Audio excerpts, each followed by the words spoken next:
I sometimes imagine that my life would be easier if we could simply reschedule Christmas. How can I really celebrate Christmas when I'm wrapped up with cards and gifts, not to mention finding an optimal mass schedule that takes into account limited seating capacity, professional sports schedules, frigid weather, clogged streets, and up until about 1 o'clock today, power outages. We were without power until about 1 o'clock today. Of course, the real solution is not to reschedule Christmas, but to figure out how to focus on what is truly important about Christmas. Our readings today invite us to make Christ the center of Christmas, even if we find ourselves preoccupied and distracted by other things. The prophet Isaiah invites us to peer out of the darkness, to look beyond the gloom that always seems to be on the horizon, to take in the light and the wonder of a child.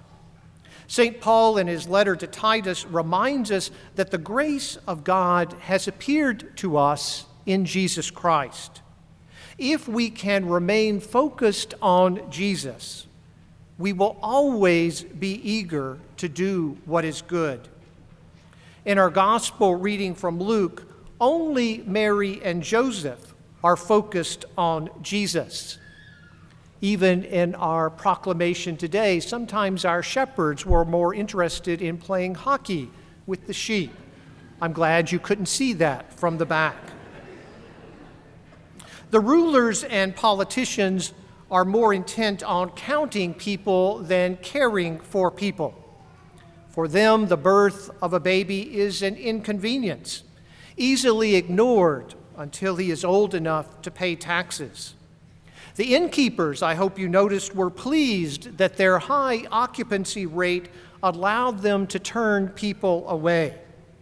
Even the nearby shepherds were content to count sheep or scores as they tried to fall asleep, until angels burst on the scene to direct their attention elsewhere. It's so easy to get caught up in counting and recounting, to become immersed in the routines of daily life, that we can fail to encounter and make time for someone who arrives unexpectedly and inconveniently.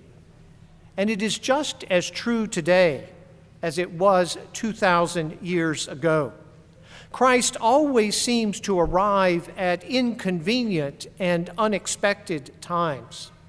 He is our neighbor who needs our help when we are already too busy. He is our friend who needs someone to talk to when we have deadlines to meet. He is in the smile of a child looking at the nativity scene for the first time, when we are more preoccupied with getting a great photo. Christ is in the fundraising letter seeking help for the poor that arrives on the same day as our credit card bill. It is so easy to get so busy rushing through Christmas that we can miss Christ when he comes. Often, Jesus is most present at unexpected and inconvenient times. Do we trust enough to let Christ into our lives? Are we willing to put our plans and our busyness on hold to make time for Christ? Are we willing to take the time to be Christ for others?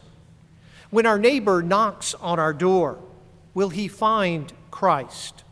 When a child or a friend needs a shoulder to lean on, will she find in us the ear of Christ? Will other sinners find in us a forgiving Christ? Or will they find a Scrooge who is unwilling to be inconvenienced by a visit from Christ? God's timing is often inconvenient and unexpected, but it is always worthwhile to make time for Christ.